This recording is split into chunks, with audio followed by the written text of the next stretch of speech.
حضرت مالک بن دینار فرماتے ہیں میں توبہ کرنے سے پہلے بہت بڑا شرابی تھا، میری 2 سال کی بیٹی تھی، میں شراب پینے لگتا تھا تو میری شراب گرا دیتی تھی، کہتی ابا میں تجھے گناہ نہیں کرنے دوں گی۔ 2 سال کی بیٹی، فرماتے میری بد نصیبی دیکھو میری بیٹی فوت ہو گئی۔ ایک رات میں خواب دیکھتا ہوں کہ دوزخ جنت کے فیصلے ہو رہے ہیں، قیامت قائم ہو گئی ہے، اس لیے دوزخ کا حکم آ گیا، میرے پیچھے ایک بڑا سا اژدہا، بڑا سا سانپ بھاگنے لگا۔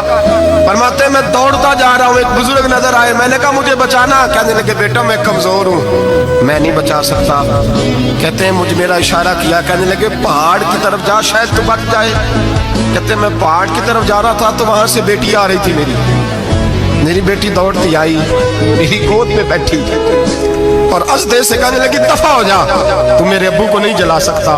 کہتے ہیں وہ 2 سال کی بیٹی کی آواز سن کے وہ ازدہ بھاگ گیا، میری گود میں بیٹھ خواب دیکھنا، میری داڑھی سے کھیلنے لگی، کہنے لگی ابا میں تجھے منع کرتی ہوں نا شراب نہ پیا کر شراب۔ میں نے کہا بیٹے یہ کیا ہے سارا کچھ؟ کبھی ابا جی یہ تیرے برے عمل ہے جو ازدہا بن۔ تو بزرگ کون تھے؟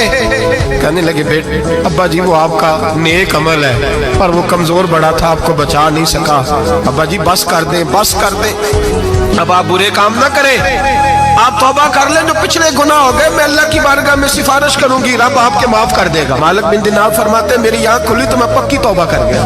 بیٹیاں تو بخشوانے آئی ہیں دنیا میں، بخشوانے، اور یہاں لوگ فخر کرتے ہیں، فخر سے بتاتے ہیں، کہتے ہیں میرے بیٹے کے 15 رشتے ہیں، شاید مجھے قرآن دازی کرنی پڑے، شرم کر، حیا کر۔ لوگیوں کی بیٹیوں کے بارے میں اس طرح کے انداز اختیار کرتا ہے، تو گناہ کرتا ہے پھر اس پر تو پھولتا نہیں سماتا، اور تو پھر تجھے حیا نہیں آتی۔ لوگ ٹیس کرتے ہیں، میں نے دیکھا ہے، ان کے بھائی کو تکلیف دیتے ہیں، ان کے باپ کو تکلیف دیتے ہیں، اذیت پہنچاتے ہیں۔ ڈرنا چاہیے، گناہ کرتے ہو پھر فخر بھی کرتے ہو، شرم آنی چاہیے۔